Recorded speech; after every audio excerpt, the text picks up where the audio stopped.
네, 윤석열 대통령이 잠시 뒤 대국민 담화를 통해 의대 정원 확대에 대한 입장을 밝힙니다. 극한 대립으로 치닫고 있는 의정 갈등에 대한 대통령의 전향적인 입장이 나올지 주목되고 있습니다. 네, 총선이 이제 9일 앞으로 다가온 가운데 다양한 돌발 변수들이 등장하고 있는데요. 관련 내용 포함한 정치권 이슈들 최수영 시사평론가, 박창환 전 장한대 교수와 함께 짚어보겠습니다. 두 분 어서 오십시오. 안녕하세요. 네, 안녕하십니까. 제가 말씀드린 것처럼 윤 대통령이 잠시 뒤에 이 의정 갈등에 대한 대국민 담화를 발표하게 됩니다. 이 담화를 발표한다는 게 이제 어젯밤 늦게 언론 공지를 통해서 알려졌고요. 잠시 뒤에 이제 대국민 담화를 진행을 하게 됐는데 상당히 좀 긴박했던 것 같다는 어떤 이제 느낌을 받게 되는데요. 발표하게 되는 배경을 일단은 좀 어떻게 보고 계십니까? 지금 여당이 처한 입장이 지금 굉장히 정권 심판론이 거세게 확산되고 있다. 뭐 이런 것들을 이제 기류를 감지하고 있지 않습니까? 이제 그러다 보니까 이제 맞상대로 이제 이재명 조국 심판, 이른바 2조 심판을 꺼내들었는데 어쨌든 여당 입장에서는 지금 여당에 대해서 향하고 있는 정권 심판론을 뭔가 누그러뜨려야 될 그런 사실 시기에 와 있지 않습니까? 그런데 그래서 하나하나 이슈를 정리했잖아요. 이종섭 대사 논란이 되니까 4일을 대통령이 수용했고 황상무 수석건도 아예 그 전에 그 사이가 수용된 거고, 그다음에 일종의 지금 민생과 물가라는 지점은 이게 상당 부분 짧은 시간 내에 할 수 있는 건 아니지 않습니까? 다만 정부가 끝까지 관리하고 있다는 것만 지금 강조하고 있을 뿐인데, 그렇다면 지금 가장 국민들에게 현안으로 다가오는 이슈는 바로 의대 정원 문제 아니겠습니까? 더더군다나 이 문제가 지금 거의 뭐 4, 5개월 이끌면서 이 국민들에 대한 피로도 누적과 여러 가지 불안 요소들이 있기 때문에 저는 대통령이 이 문제에 대해서 이제 최종 상태인 대통령이 언급은 최종 상태니까 언급을 하는 거로 생각을 합니다. 그래서 어젯밤에 긴급히 했는데, 다만 이제 내용에서 그러면은 다른 것들은 이미 정부 여당이 여러 가지 신호를 준 게 있어요. 그러니까 논의하거나 혹은 우리가 협상할 생각이 있다는 건 했는데, 다만 그러니까 의대 정원 2,000명에 대한 문제에서는 이건 원칙이 변함없다라고 지금 했기 때문에 과연 그러면 핵심은 이 조정안에 대해서 정부가 어느 정도 대통령이 어느 정도 여지를 둘 것인가. 그래서 이제 새롭게 이제 의료 업계와 이제 대화를 통해서 여지를 열어둘 수 있는 그런 가능성을 내보낼 수 있는가. 그게 이제 관건이 되겠죠. 나머지 문제야 부차적으로 서로가 이제 말하자면은 뭐 조율할 수 있는 문제들이니까 그런 측면에서 저는 대통령께서 지금 선거가 9일 남은 상태에서 가장 지금 핵심적인 카드를 꺼내든 거는 어느 정도 여기에 대한 전향적 입장이 좀 담긴 것은 아닐까라고 조심스럽게 추론해 봅니다. 그렇지 않다면은 지금 이 엄중한 시국에 사실 대통령께서 이제 이렇게 대국민 담화를 자처하는 경우가 지금 이례적인데, 그래서 저는 혹시나 그렇게 좀 문제를 좀 푸는 방식을 제안하지 않을까 하는 조심스러운 전망을 합니다. 일단 전격적이에요. 배경부터 좀 어떻게 생각하시는지 듣겠습니다. 지금 뭐 여권 내에서 죽겠다는 목소리가 연일 나오고 있습니다. 어제는 급기와 여권 후보가 뭐 내각 총사퇴 뭐 이런 얘기까지 하고 나섰어요. 근데 결국은 이제 선거를 9일 정도 앞두고 백석도 어렵다라고 하는 이 내부의 총선 패배에 대한 이 부담감, 이게 결국은 윤석열 대통령에게 뭔가 액션을 취하게끔 압박을 한 거 아니겠느냐. 지금 사실 여권의 지지율이 폭락하게 된 결정적 계기가 이종섭 대사 출국 금지 문제, 또 황상무 수석의 발언 문제였는데, 지금 이거를 갖다가 해결하는데 시간이 2주 넘게 걸렸어요. 그런데 이 문제를 해결했음에도 불구하고 지지율 하락이 멈추질 않습니다. 문제의 원인이 이게 아니구나. 대통령이, 정부가 정책을 밀어붙이는데 그런 고집과 오만, 이런 것들이 문제구나. 이게 이제 여권에서의 인식이에요. 이제 그러다 보니까 지금 여권 내에서 왜 꼭 2,000명이야 하는가. 이제 여기에 대한 의문이 이제 제기를 한 거죠. 그러니까 대통령이 이제까지 설명했는데 여권 내에서조차 왜 꼭 2,000명이야 하냐, 이런 목소리 나오면 어떡하냐. 이거는 내가 직접 나서서 설득을 하지 않으면 안 되겠구나. 아마도 이런 생각에서 저는 오늘 그 담화가 나올 거라고 생각해요. 그런데 이제 왜 꼭 2,000명이야 하는 거에 대한 이런 내용에 대한 설명이라면 사실은 그동안에서 설명을 많이 해왔거든요. 근데 굳이 오늘 담화문을 통해서 발표를 하신다면 이제 그 사이에 국민들이 느끼는 의료 이 불만들, 그러니까 지금 응급실에서 빽빽이 돌다가 이제 사망하신 이야기들이 기사화되고 있지 않습니까? 이런 것들에 대한 부담감 때문에 어떤 이제 공감대 형성을 위한 진정성, 그래서 정원 2,000명 빼놓고 나머지는 다 소위 의료계에서 얘기하는 거 다 들어줄 테니 대화를 하자, 전향적으로 들어주겠다. 아마 이 정도의 어떤 그 내용이 주를 이루지 않을까 좀 그런 점에서 근데 이제 핵심은 2,000명이거든요. 예, 예. 그러니까 그 말씀은 지금 말씀하신 거는 그러니까 의대 정원 2,000명에 대해서는 기존과의 입장이 크게 다르지 않을 것이다라는 전망이신 그렇죠. 거죠. 그러니까 좀 오늘 담화문을 발표하게 된 것도 예. 국민들에게 상세하게 설명을 하겠다는 거거든요. 그럼 상세하게 설명하고 양해를 구하는 거는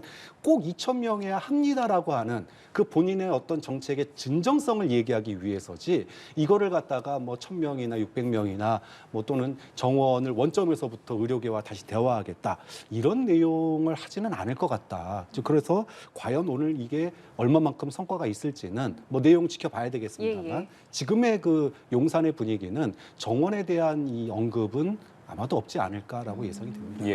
일단 뭐 의료 공백이 해소되는 게 당연히 우선시 돼야겠지만 어쨌든 여야 입장에서는 지금 총선 9일 남았고 사전투표 4일 남지 않았습니까? 그렇죠. 이런 대통령의 담화문을 통해서 표심이 좀 바뀔 수 있을지에 대한 부분도 관심을 가지고 있을 것 같거든요. 그렇죠. 그러니까 대통령의 대국민 담화가 긍정적 기능과 그다음에 이제 순기능적인 말하자면은 그것이 이제 여권에게 좀 바라는 희망사항 아니겠습니까? 그게 오히려 악영향을 끼치면 안 되겠죠. 근데 우리 경제학 이론에 보면 우리 매몰 비용의 오류라는 게 있지 않습니까? 이게 뭐냐면 그동안 이제 투자했거나 이제 그 지불한 비용이 아까워서 새롭게 합리적인 선택을 할 수도 있는데 그걸 못 하고 있다 이런 거잖아요. 근데 저는 만일 그렇다면은 이게 사실은 의대 정원 문제가 윤석열 정부의 원칙과 말하자면 어떤 뚝심을 강조하는 하나의 사례이기도 했어요. 그래서 의료계 해야 한다. 그래서 이까지 힘있게 밀고 나오는 것도 굉장히 그동안의 지지율에 순기능적으로 작용했던 것도 맞아요. 그러니까 오히려 윤석열 정부의 하나의 사례, 그 상징처럼 돼가고 있는 건데, 근데 지금 이게 피로도가 높아지면서 어쨌든 관리를 해야 될, 이슈 관리를 해야 할 상황까지 와 있잖아요. 그런데 이걸 상황을 그럼에도 불구하고 원칙대로 우리가 끝까지 끌고 나간다. 물론 어떤 일이 그 말하자면은 이해 집단의 어떤 반발에 부딪혀가지고 뒤로 후퇴하는 거는 그거는 저도 그거는 원치 않고 그렇게 가서는 안 되는 건 분명하지만 그럼에도 불구하고 우리가 정치라는 게 갈등을 조정하는 영역이고 그다음에 국민의 불확실성을 제거해서 국민들이 조금 미래를 내다볼 수 있는 어떤 그런 시야를 가시거리로 확보해 준다는 게 그게 정치의 본령이라 그러면 이런 문제도 저는 검토의 대상이 될 수 있다고 보는 거죠. 원칙과 명분 그리고 그 분명히 개혁에 대한 어떤 이유가 충분하다 하더라도 속도 조절이 나온다거나 그다음에 여러 가지 방법론적인 측면에서의 그런 것들이 제한이 된다 그러면은 그런 것을 한번 검토해 보는 것도 그래서 저는 수용 받아들임도 큰 용기라고 생각을 하거든요. 그런 측면에서 오늘 예. 그 어떤 내용이 담길지 저도 모르겠습니다만 저는 그럼에도 불구하고 이렇게 약간 전향적 모습이 담기기를 희망하고 아마 여권도 그렇게 생각하지 않을까 그런 생각이 들어요. 예. 예. 그러면 담화 내용에 따라서 좀 표심이 움직일 거라고 보세요? 아니면 담화 내용과 관계없이 그냥 이 담화 자체만으로 누군가의 긍정, 누군가의 부정적인 표심에 영향을 미칠 거라고 보세요? 그래서 오늘 담화 내용에 따라서 조금 영향이 있긴 하겠지만 근본적으로 이 정책 하나하나에 따른 국민들의 판단은 아닌 것 같아요. 그러니까 이종섭 대사 문제도 그렇고 황산무 수송 문제도 그렇고 이거는 이제 지난 2년 넘게 윤석열 정부가 출범하면서부터 지금까지 누적되어 온 불만의 표현이거든요. 그렇기 때문에 정책 하나를 바꿨다 그래가지고 금세 여론이 바뀌거나 그러지는 않을 것 같다. 오늘 설사 원점으로 이 정원 문제를 회귀해서 다시 대화하겠다 이러더라도 극적인 반전은 없을 겁니다. 아마 하락세는 멈출 거예요. 지금 2주째 여권의 지지율이 하락하고 있는데 이 하락세는 멈출 수 있겠지만 이것 때문에 갑자기 여권의 지지율이 올라가거나 총선의 구도가 바뀌거나 그러지는 않을 거다. 사실은 중요한 거는 제가 이게 가장 유사한 사례를 생각이 드는 게 문재인 정부 말기에 임대차 3법이 있었습니다. 그럼 임대차 3법은 서민들에게 굉장히 중요한 법이었어요. 그런데 이것에 대해서 부작용을 우려하는 목소리가 굉장히 높았어요. 그 결국 어떻게 됐냐? 부작용이 실제로 있었습니다. 그래서 대표적으로 국민의 목소리, 여론을 듣지 않고 밀어붙였다가 당시에 난타를 당했던 사건이 있었거든요. 물론 시간이 지나서 이제는 임대차 3법이 안착되니까 국민들에게 좋습니다.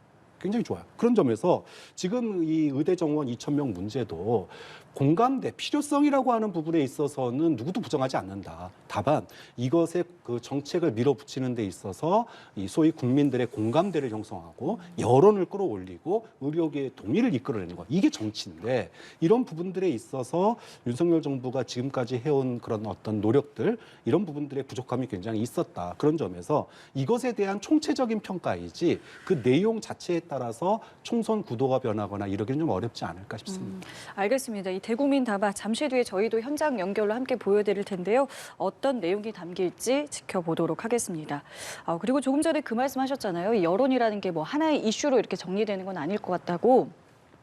이번에 한국일보가 격전지 6곳의 유권자들을 대상으로 표심에 좀 어떤 것들이 영향을 미치는지 요인을 좀 살펴봤습니다. 내용을 보시면 지금 보시는 것처럼 뭐 여러 가지 이제 요소들이 있고요. 그 가운데 이제 가장 눈길을 끄는 게 바로 물가입니다. 지금 빨간색으로 나오는 저 부분이 이제 물가를 표하는 것인데 뭐 여러 가지 뭐 논란도 있었고요. 뭐 막말 논란도 있었고요. 하지만 지금 유권자들은 물가를 상당히 좀 주의 깊게 보고 있다라는 부분을 좀 해석할 수 네. 있는 것 같은데요. 이 결과 좀 어떻게 보셨습니까? 그렇습니다. 지금 사실 우리가 뭐 막말 리스크도 있고 여러 가지 대통령의 국정 운영 방향도 있지만 서민들 특히나 우리 그 유권자 특히나 우리 국민들이 체감하고 있는 이 부분들은 역시 우리 체감하고 있는 물가 지수가 가장 큰 것 같아요. 결국 이제 정부 여당 입장에서는 이게 어쨌든 무한 책임을 지고 있기 때문에 국정 운영에 이런 부분들이 굉장히 물가가 부담되는 것 같아요. 그래서 어찌 보면은 사실은 별거 아니었던 대파 그 논란이 이게 더 말하자면 그 확산이 됐던 거는 그런 물가의 체감 지수가 있는데 혹시 정부 여당이 이게 관리가 안 되는 걸 넘어서 여기에 대한 인식을 잘못하고 있는 건 아닐까라는 이런 논란이 증폭되면서 이게 확산되었던 측면이 있기 때문에 분명히 여당으로서 부담이고 악재입니다. 사실은 이게 물가라는 게 이게 특히나 이제 농수산물은 수급 불균형의 문제가 굉장히 불확실성이 있는 거고 그다음에 사실 물가의 가장 큰 문제는 원자재 가격 상승이 가장 클 수 있거든요. 이제 그런 것들이 근데 뭐 정부 여당이 아무리 국민들에게 설명을 해봐도 이것이 어쨌든 그 정부의 권한을 위임받은 정부와 어쨌든 정부 여당이 여기에 대해서 납득할 수 있는 해명을 하기가 매우 쉽지 않은 상황인데 어쨌든 저는 그렇게 생각해요. 그래서 남은 기간 동안 이런 부분에 대한 그 무한 책임, 그다음에 정부 여당이 할 수 있는 가용할 수 있는 거 모든 가용하고 그다음에 앞으로 네거티브 캠페인도 물론 이제 야당의 그런 모습들이 있다면 지적하고 또 그 네거티브 캠페인을 할 수밖에 없는 상황이 있을 수는 있겠지만 그럼에도 불구하고 조금 더 할 수 있다면은 물가라든가 민생 지수에 대해서 정부 여당이 조금 더 공세적으로 나가고 그다음에 정부 여당은 예산권도 있고 집행 능력도 있으니까 그런 말하자면 해결 능력들을 보여주고 가능성들을 줄 때 그나마 조금 저는 마지막 남은 중도 침해 표심이 좀 작용할 것 같아서 이 부분은 정부 여당이 빠르게 인정하고 그다음에 어찌됐건 할 수 있는 가용할 수 있는 그런 툴들 도구들은 꺼내놓는 거 그게 저는 현재로서 9일 남은 상황에서의 그런 어떤 전략이 아닌가 그렇게 생각이 듭니다. 예, 그 조금 전 그래프를 좀 다시 한번 확인을 해보면 저 요소 중에 이제 이종섭 전 대사 사태도 있어요. 근데 이 여론조사가 실시됐을 때만 해도 당시에는 이제 논란이었고 이게 지금 공표가 된 이후에는 이 대사의 이제 이전 대사가 돼버렸죠. 사일에 이제 재가를 하면서 이 부분은 좀 정리가 된 상황인데요. 이것이 이제 실제 표심에는 어느 정도 좀 영향이 있을 거라고 보세요? 저는 이종섭 대사 문제도 그렇고 물가 문제도 그렇고 저기 나와 있는 여러 가지 이슈들이 예. 결국은 정부의 태도가 중요하다고 봐요. 그러니까 우리가 지금은 이제 물가로 대변되지만 각 선거 때마다 경제가 안 좋다라는 얘기를 많이 했습니다. 그래서 항상 뭐 과거에 뭐 미국에 누가 그랬잖아요. 바보야 문제는 경제야 이런 얘기가 있는데 근데 경제가 안 좋을 때요. 표심이 때로는 정부 여당을 밀어주자로 가는 경우가 있어요. 그리고 때로는 그것이 정부 심판론으로 가는 경우가 있습니다. 그러면 왜 지금은 이게 정권 심판론으로 가느냐 이게 중요해요. 즉 지금 정권 심판론으로 가는 결정적인 이유는 물가가 모두가 다 정부가 잘못해서 간다라고 저는 생각하지 않아요. 정부가 이 물가 인상, 물가 상승을 바라보고 그것에 대처하는 자세에 문제가 있다는 겁니다. 가장 대표적인 예가 대파 875원이에요. 즉 과거에 이명박 정부 때도 경제 살리겠다고 그때 경제 대통령 한다고 그랬지 않았습니까? 그때는 어떻게 했냐? 장바구니 물가 지표 걸어놓고 집중 관리했었어요. 그러니까 뭔가 안 되더라도 하는 모습을 굉장히 열심히 그 물가를 하루하루 체크하는 모습을 보여줬었단 말이에요. 그런데 지금 현재 윤석열 정부는 어떠냐? 가가지고 대파 875원 이게 합리적이지. 내가 시장 가면 3,000원, 4,000원인데 800원짜리 파들고 이게 합리적이라고 얘기하면 국민 귀에 그게 들어옵니까? 그 옆에 서 있는 장관들이나 또 그거를 한 뿌리가 875원이겠지라고 얘기하시는 분들이 대통령의 눈과 귀를 가리고 쓴소리를 하지 않고 직언을 하지 않고 정말 지록이마를 하고 있구나. 이 정권은 이게 문제구나라고 하는 걸 국민들에게 인식시키는 거예요. 그래서 지금 이종섭 대사 문제가 해결됐음에도 불구하고 또 황상무 수석이 사퇴했음에도 불구하고 대파 문제에 대해서 해명을 여러 번 했음에도 불구하고 왜 정권 심판론이 사그라들지 않느냐. 그것은 이 모든 것을 관통하는 정부의 태도. 이것이 결국은 국민들의 심기를 심히 어지럽히고 있고 그렇기 때문에 정권 심판론이 꺾이지 않는 거라고 보는 거죠. 예, 정부의 태도에 대해서 지적을 해주셨는데 저희가 대담 초반에도 말씀해주신 부분이 여당의 한 후보가 현 상황과 관련해서 대통령실과 이 내각의 전면적인 개편이 필요하다고 했는데 그 후보가 바로 이 조혜진 후보지 않습니까? 그렇죠. 조혜진 후보가 어제 기자회견을 열고 윤석열 대통령이 국민에게 무릎을 꿇어야 한다. 이렇게 주장을 했어요. 관련해서 좀 윤 대통령이 귀 기울여 들을 거라고 보십니까? 글쎄, 근데 지금 조혜진 의원 같은 경우에는 사실 중진 험지 재배치에 따라서 자기 지역구를 놔두고 지금 낙동강 벨트로 옮긴 분 아닙니까? 바로 체감을 할 겁니다. 그러니까 물론 자기가 갖고 왔던 지역구에서는 어느 정도 더 선전할 수 있었을지 몰라도 지금 낙동강 벨트에 갔는데 정말 여기에서 지금 김해 여론이 싸늘하다는 걸 아니까 지금 올라와서 긴급히 기자회견하고 대통령을 촉구를 한 건데 저는 그렇게 생각합니다. 그러니까 이게 지금 꼭 대통령실이 지금 모두 사퇴하고 그다음에 내각이 총사퇴하면 나라 운영이 어떻게 되겠습니까? 말하자면은 그렇게 지금 당장 하라고 요구한 것이 아니라 그 정도의 자세와 그 정도의 일신을 면모할 수 있을 정도의 국정 운영에 대한 아주 큰 혁신과 쇄신의 방향을 대통령이 표현해 달라거나 아니면 정부가 좀 그걸 보여달라 그런 뜻으로 이제 얘기를 한 거거든요. 당장 지금 뭐 내각 총사퇴하거나 그러면 선거 관리 누가 하고 뭐 어떻게 되겠습니까? 오히려 나라가 더 혼란에 빠져들죠. 그러니까 조혜진 의원이 저렇게 강하게 이야기한 거는 애둘러서 그 정도의 어떤 각오와 자세로 뭔가 이 국정 쇄신을 하겠다라는 그런 의지를 표명해 달라. 저는 그런 뜻으로 해석하는데 그러자마자 지금 바로 대통령의 그 어쨌든 대국민 담화가 잡힌 것 아니겠습니까? 예. 물론 뭐 의정 갈등 문제라고는 이제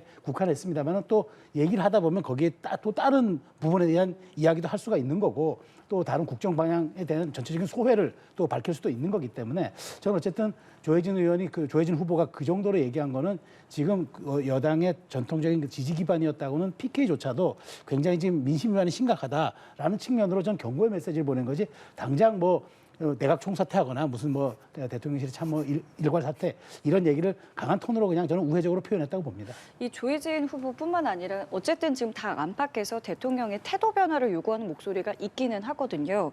그런데 어저께 이제 대통령이 부활절 예배를 가서 낮은 자세라는 부분을 좀 강조를 했습니다. 앞서 오늘 잠시 뒤에 있을 대국민 담화에서는 의대 증원과 관련해서는 큰 변화가 없을 거라 하셨는데 낮은 자세를 강조한 이 부분은 어떻게 그럼 들으셨어요? 근데 이게 처음 나온 얘기가 아니에요. 작년 가을에 서초구청장 선거, 강서구청장 보궐선거 패배 이후에 윤석열 대통령이 뭐라고 그랬냐면 현장의 목소리를 들어야 된다. 국민의 목소리를 들어야 된다. 그래서 경청하겠다, 듣겠다. 그게 벌써 6개월이 넘었습니다. 그런데 국정의 변화가 있었냐? 국정 운영하는 방식의 변화가 없었어요. 그러니까 지금 이제 조혜진 후보가 저는 의미 있는 얘기를 했다고 생각하는데 무릎을 꿇으라라고 하는 얘기는 국민들을 가르치려고 들지 말라는 얘기예요.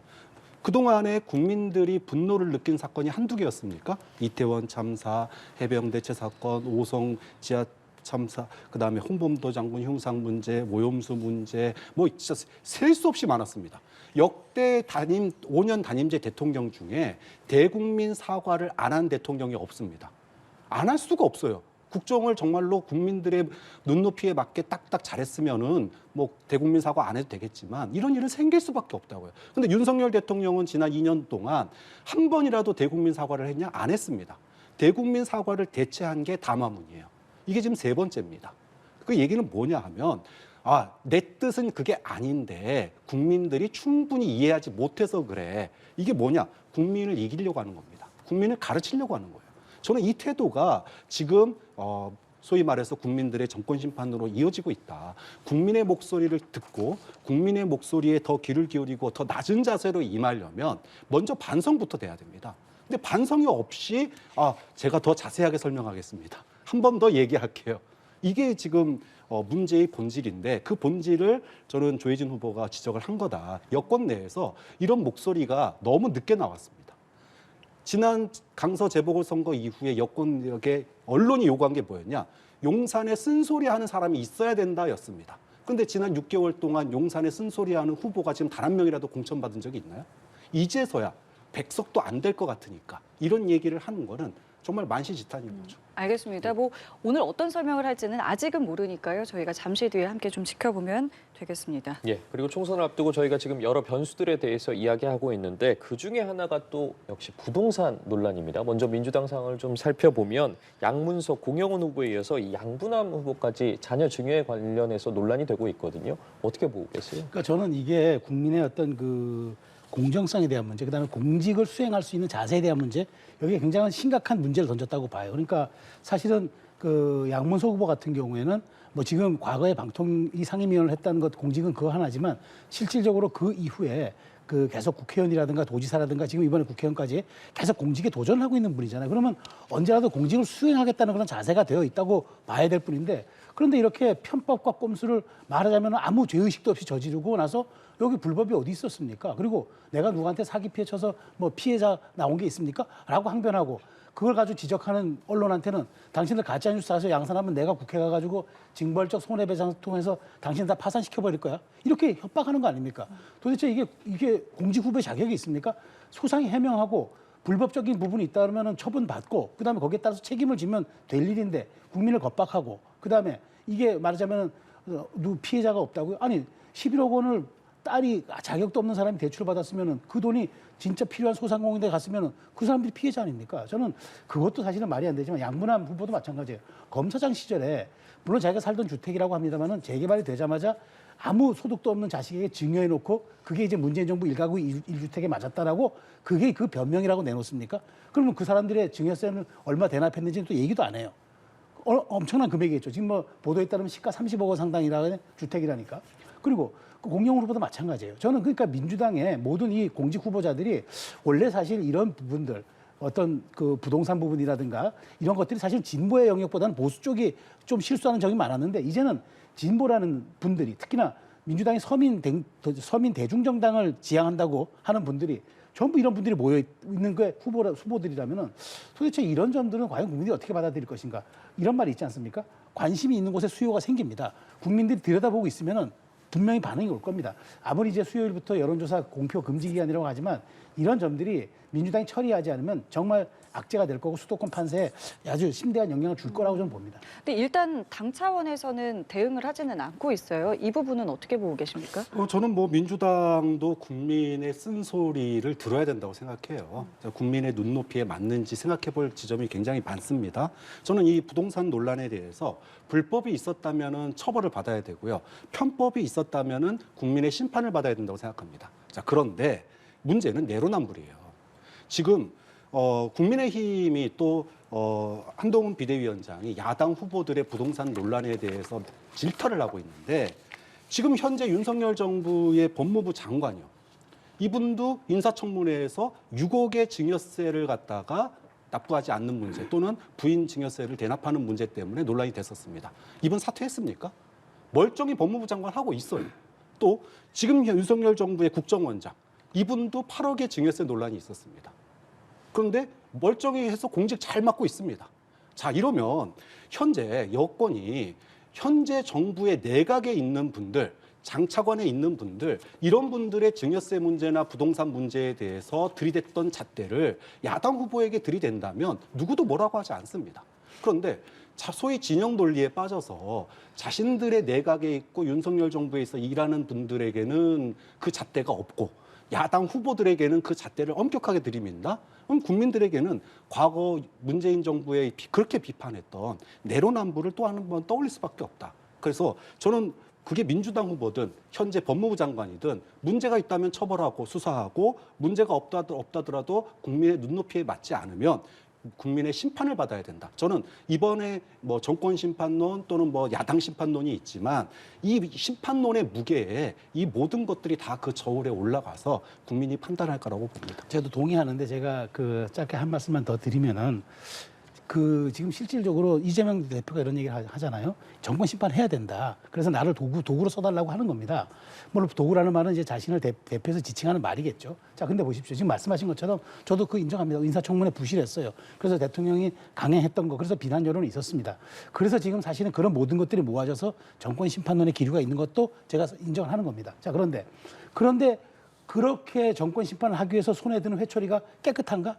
그럼 이 회초리는 도덕적이고 윤리적이고 매우 공적인 자세에 부합하는가? 저는 그 질문하고 싶은 거예요. 그러니까 그런 도구를 써달라고 하는 이 후보들의 면면들이 이 정도의 수준이라면 과연 국민들이 그 회초리를 들을 수 있겠습니까? 오히려 이 회초리가 나중에 윤석열 정부 때리다가 우리 국민을 때리는 회초리가 될 수도 있겠다 생각 가질 수도 있는 것 아닙니까? 그래서 저도 인정은 하되 이런 분들에 대한 민주당이 아무런 조치도 하지 않고 있다는 거, 저는 그건 민주당이 한 9일만 버티면 그래도 우리가 정권 심판론에 기대서 가겠지라고 생각하는 것 같은데 그거는 제가 우리 국민들의 마지막 선명한 선택까지 좀 지켜봐야 한다고 생각을 합니다. 예, 이 부분에 대해서 좀 여쭤볼게요. 그러면은 뭐 민주당에서는 뭐 앞으로 일단은 뭐 좀 지켜보겠다 이런 입장이라고 좀 보고 계시는 겁니까? 그렇죠. 뭐 이제 선거 며칠 안 남은 상황에서 예. 지금 이제 밀린다라 그러면은 이 문제가 다른 후보들까지 확산될 우려가 있기 때문에 민주당에서는 뭉개고 가겠다 이런 얘기인데 그게 저는 표심엔 영향이 없다고 저는 판단하는 뭐 걸까요? 단기간적으로 그러니까 지금 이제 심판론 구도잖아요. 예. 그러니까 심판론의 구도에서는 결국은 이렇게 진흙탕 싸움을 벌이게 되면 어떤 결과가 나오느냐? 국민들은 차악을 선택하게 돼 있습니다. 그러니까 덜 더럽고 덜 지금 현재 문제의 핵심이 있는 게 어딘지를 보는 거죠. 이제 그렇기 때문에 민주당에 분명히 부담이 되는 측면이 있지만 이것이 결국은 아까 제가 얘기했던 국민들의 그 심판일 때 저울에 그 무게추의 균형이 조금 바뀔 수는 있겠지만 결과론적으로 이 도덕성 문제가 지금 이 심판론에 묻히는 분위기다. 다만 총선이 끝나고 나서는 또 다를 겁니다. 총선이 끝나고 나면 이 일들이 분명히 복귀가 될 거고 그때는 민주당 내부에서도 부동산 문제에 대한 다시 한 번의 논란이 필요할 거라고 봅니다. 예. 그리고 앞서 이 부동산 문제와 관련해서 좀 여당이 내로남불의 자세를 취하고 있다라고 말씀해 주셨는데 지금 또 여당 내부에서 의혹이 제기되고 있는 게 동작갑의 이 장진영 후보거든요. 재산 신고를 한 지 하루 만에 또 7억 원 가까이 늘려서 정정 신고를 했단 말이에요. 이 논란과 관련해서는 어떻게 평가하고 계십니까? 글쎄요, 뭐 이분도 변호사 출신인데 이걸 몰라서 했겠느냐 이제 그게 이제 논란의 핵심이겠죠.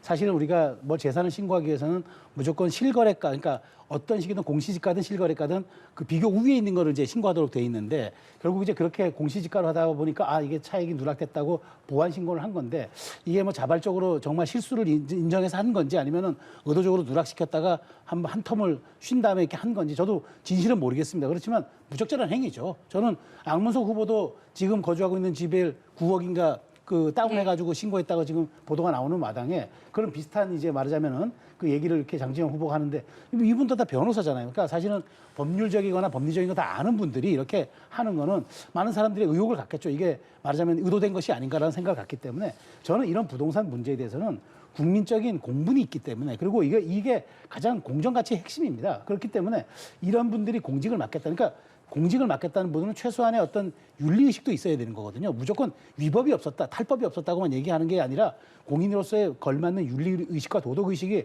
그래야 국민들의 지도자가 되는 것 아니겠습니까? 그런 측면에서 이런 문제는 여야 없이 질타를 받아야죠. 그런 측면에서 어찌 보면 여야 할 것 없이 이번 부동산 문제가 막판에 그나마 이제 이슈로 등장하는 거는 국민들이 한번 이걸 꼼꼼히 한번 들여다보겠다는 그런 또 신호일 수도 있어서 저는 유심히 지켜보고 있습니다. 예. 저는 이제 우리가 이제 보통 어떤 문제를 따질 때 이게 위법인지 위법이 아닌지 이게 첫 번째고요. 그 다음에 위법이 아닐지라도 이게 편법이라면 논란이 되는 거예요. 근데 그 편법에 대해서 어떨 때는 넘어가고 어떨 땐 넘어가지 않고 내 편이면은 그냥 쉽게 넘어가고 상대 진영이면은 물고 늘어지고 이게 지금까지 우리 관행이거든요. 좀 그런 점에서 여야를 막론하고 이게 위법인지 아닌지 또는 그것이 편법인지 아닌지는 따져볼 여지가 있다. 또 저는 부동산 문제도 우리가 지난 그 부동산 그 아파트가 폭등할 때 정말 수많은 그 편법이 넘쳐났었습니다. 기억하실지 모르겠지만 소위 영끌이라고 그래서 대출 받을 수 있는 거 모두 다 끌어가지고 집 샀어요. 왜? 사면 오르니까. 그때 가장 대표적인 편법이 뭡니까? 나 전세자금 대출 받을게. 그래서 전세자금 대출 받아서 그걸로 전세 비용하는 게 아니라 집 샀어요. 그런 사람이 얼마나 많습니까? 굉장히 많아요. 자, 그러면 이분들에게 과연 여당이든 야당이든 이것을 갖다가 위법과 편법과 이 사이에서 어떻게 판단할 거냐라는 거예요. 그러니까 저는 이런 부분들을 그래서 내가 하면 뭐 내로남불의 그런 이야기가 아니라 정말로 국민들에게 법의 공정성이나 또는 이 부동산 출렁이는 이 부동산 정책에서의 국민들에게 예측 가능성 이런 부분들을 고민하는 게 저는 정책이다. 그리고 그걸 하는 게 저는 정당이고 지금 국회의원인 것이지 이걸 갖다가 껌껌이 하나하나 다 불법, 위법, 편법 그러면은 전세자금 대출 받아서 집 산 분들까지 다 수사하고 처벌할 겁니까? 그래서 그런 점에 있어서 지금 이제 우리가 도덕성 검증의 자리는 아니니까 이번 기회에 부동산 정책과 부동산 투기 이런 부분들에 대한 어떤 그 국민적인 눈높이 또 여론도 그런 부분들에 있어서 일관성을 가진 그런 검증이 앞으로도 필요하다고 봅니다. 예, 부동산 논란에 대해서 두 분의 의견을 좀 들어봤고요. 이번에는 발언에 대한 두 분의 생각은 어떠한지 좀 여쭤볼게요. 일단은 인천 서구에 출마하는 국민의힘 박종진 후보 같은 경우에는 그동안 인천 서구 주민들이 들쥐만 뽑았다 이런 발언을 해서 논란이고요. 또 민주당은 김준혁 후보가 과거에 뭐 박정희 전 대통령 그리고 위안부 피해자와 관련해서 발언을 한 부분들이 좀 논란이 있습니다. 후보자들의 이런 발언들에 대해서 뭐 어떻게 좀 보고 계시고 이런 부분들은 어떻게 또 수습을 해야 된다고 생각을 하시는지요? 일단 이제 저는 후보들이나 정치인들은 무슨 일이 있어도 국민 탓을 하면 안 돼요. 그러니까 국민들의 판단이 잘못됐다. 그렇게 얘기하면 우리가 과거에 정말 저 젊었을 때부터 들어온 얘기가 저 사람 대통령 뽑은 사람은 손가락 잘라야 돼. 뭐 이런 굉장히 그런 얘기들을 반복해서 들어왔거든요. 그럼 결국은 이게 어떤 결과가 남느냐 하면은 정치에 대한 혐오 이거밖에 남지를 않습니다. 그러니까 무엇이 잘못됐는지 그 당시에 그 사람이 대통령으로 뽑히고 국회 그 당이 일당이 됐을 때는 뭔가 국민들에게 소위 시대의 정신이 관통하는 면이 있었기 때문에 그런 결과가 나온 거예요. 이걸 가지고 둘지만 뽑았다 이런 식으로 얘기를 한다면 결국은 국민 폄하에 불과하고 결국은 우리 스스로를 폄하하는 겁니다. 좀 그런 점에서 이런 정치가 결국은 정치 혐오 또는 증오 정치를 양산하는 것밖에 우리가 그동안에 이제 뭐 이재명 대표에 대한 테러나 배현진 의원에 대한 정치 테러에서 우리가 증오 정치, 혐오 정치를 없애자라고 그랬잖아요.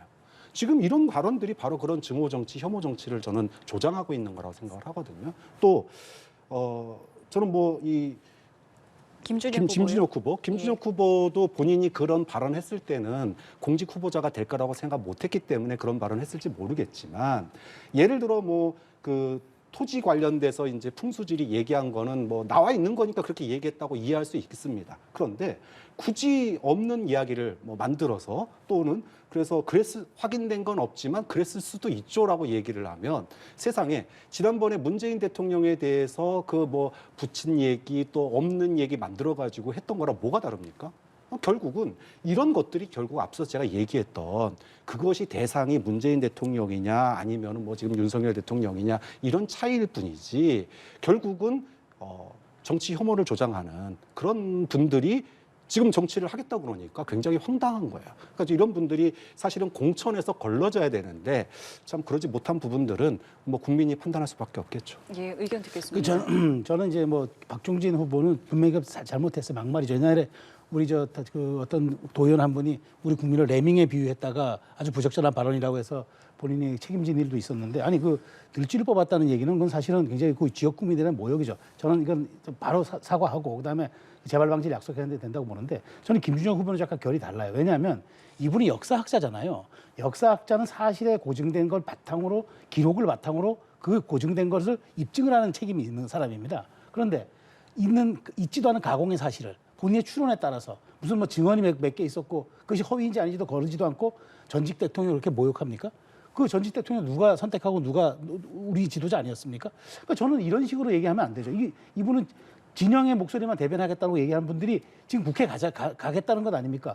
근데 이렇게 역사인식을 왜곡된 걸 가지고 그다음에 아예 스스로 들여놓고 나는 한 진영의 정파에 말하자면 이런 노릇을 하겠다고 얘기하는 분을 우리가 뽑는 데 신중해야 되는 거 아닙니까? 저는 그래서 이거는 같은 막말이라 하더라도 결이 다르다고 봐요. 이거 한쪽은 정말 즉흥적이니까 빨리 사과하고 재발 방지 약속하면 되지만 이런 부분들은 국민들이 들여다봐야 합니다. 과거에 했던 그분의 몫이 미래의 그 사람의 얼굴입니다. 그런 측면을 저는 우리 국민들이 좀 투명한 잣대를 가지고 엄중한 객관적인 그런 시선으로 바라봐 주셨으면 합니다. 예, 알겠습니다. 자, 이번엔 조국혁신당의 이 남편의 전관 예우, 이 다단계 사기업체 변호 등으로 논란이 불거진 비례 1번 박은정 후보죠. 이 박은정 후보의 사퇴와 관련해서 조국 대표가 사퇴는 없다. 이미 사과를 했기 때문이다라고 재차 선을 그었는데 이를 두고 과거에 조국 대표가 박근혜 정부 시절에 했던 언사 등과 비교해서 앞서 박정 교수께서 오늘 많이 사용해 주신 용어인데 레로란불이다, 내 식구 감싸기다 이런 비판도 나오고 있는 상황이에요. 어떻게 보고 계세요? 그러니까 이 정관예우가 저는 참 들으면 씁쓸하죠. 우리가 참 고위직을 지냈던 검찰, 법원에서 계셨던 분들이 나와서 쉽게 10억, 20억, 30억을 너무너무 쉽게 법니다. 그 이름값 팔아서 번 돈이잖아요. 그런 점에서 이거는 굉장히 뭐랄까요, 우리 국민들에게 불평등한 일이고 또 우리 국민들을 좌절하게 하는 일이다. 그런 점에서 비판받아 마땅하다라고 봅니다. 그런데 이분은 후보자 본인이 아니에요. 남편입니다. 그럼 남편이 벌인 일에 대해서, 배우자가 벌인 일에 대해서 어디까지 책임져야 되느냐, 이런 문제가 하나 있고요. 두 번째, 지금 이 얘기를 누가 꺼냈냐? 한동훈 전 법무부 장관이 꺼냈습니다. 자, 현 정부가 전관예우 정부예요. 대통령이 유고시에 그 대행을 맡는 국무총리, 변호사도 아닌데 김앤장에서 전관예우로 20억을 벌었습니다. 현 법무부 장관, 한동훈 비대위원장 후임이에요. 현 법무부 장관 전관예우로 30억을 벌었습니다. 전 보건복지부 장관, 현재 지금 국회의원 후보로 뛰고 있는 여당 후보입니다. 검사 그만두고 1년 4개월 동안 50억을 벌었습니다. 현 정부의 요직에 있는 모든 분들이 정관예우의 그늘에서 벗어나질 못해요. 자기들의 허물, 정말 이 윤석열 정부에 넘쳐나는 이 정관예우, 법조인 출신들이 맡아보니까 정관예우가 유달리 많은데 여기에 대해서 단 한 분이라도 사퇴한 분 있습니까? 이분들은 배우자 문제도 아니에요. 본인들의 문제입니다. 그런데 국무총리하고 법무장관하고 장관하다가 지금 국회의원 후보가 하고 계세요. 이런 분들이요. 이분들에 대해서 단 한마디라도 비판하고 그다음에 박원정 후보의 배우자에 대해서 얘기해라. 그러면은 박원정 후보도 아마 스스로 물러날 거라고 생각합니다. 예. 저는 그 말씀에 제가 이해하기 어려운 게, 전 그래요. 그분들의 잘못 때문에 평가받고 심판받잖아요. 근데 그렇기 때문에 우린 똑같이 해도 괜찮다? 저는 그 논리야말로 말이 안 되는 거죠. 더더군다나 2014년에 안대희 후보가 그 국무총리 후보 때 10개월간 27억 원 벌었다고 자신 사퇴했어요. 총리 후보자가. 그런데 이 10개월 사이에 41억 원 버는 후보는 그 사람을 1번으로 추천한 조국 대표는 바로 작년에 그랬어요. 전관 예우라는 게 아니라 전관 범죄고 전관 비리다 얘기했습니다. 작년 했던 얘기가 지금 8개월도 안 돼서 또 달라지고 있어요. 근데 거기 안대희 후보가 사퇴하니까 정말 그 깔끔한 처신이고 도대체 이 사람을 누가 추천했는지 무감과 무능력이 문제라고 얘기를 해놓고 본인은 정말 여기 가서 이제는 난 여기는 또 문제 없다고 봐요. 그러니까 조국 대표가 저는 이제까지는 정권 심판론의 바람에 힘입어서 이제까지는 조국혁신당이 좀 바람을 일으켰는지 모르겠지만 지금 하는 행태를 놓고 보면 조국혁신당은 역시 정말 말하자면은 앞뒤가 다른 정말 표리부동한 그런 정치 집단이고 그다음에 조국 대표는 역시 2년형을 받았으면서도 불구하고 비사법적인 방법으로 정치 권력을 쟁취하겠다고 볼 수밖에 없는 그런 사실은 야망가밖에는 되지 않는다는 걸 국민들이 또 뚜렷이 목도하고 있는 거예요. 왜 기준이 본인에게 오면 왜 달라집니까? 그런 측면에서 어찌됐건 저는 조국혁신당의 돌풍, 바람 이런 얘기들 많이 하는데 저는 이게 조국혁신당의 민낯이라고 봐요. 아니 그러면 남을 징벌하기 위해서는 본인들이 좀 더 깨끗하면 안 됩니까? 근데 본인들도 똑같이 우리도 똑같이 좀 흠결이 묻었는데 어떻게 하라고 이렇게 얘기하는 게 온당합니까? 그래서 저는 질문 드리고 싶은 게 조국혁신당이 정말 앞으로 더 순항하고 더 가려면은 정치 이름을 건 정당이 아니라 행동으로 입증하는 정치 집단이 돼줘야 한다. 그러지 않는다면은 조국혁신당은 표리부동의 정당이라는 소리, 그다음에 개인의 팬덤에 기생하는 정당이라는 소리, 이 소리에서 벗어나지 못할 거란 말씀을 마지막으로 드리고 싶습니다. 예, 알겠습니다. 오늘 두 분 말씀 여기까지 함께하도록 하겠습니다. 지금까지 최수영 시사평론가, 박창환 전 장한대 교수와 함께했습니다. 두 분 감사합니다. 고맙습니다.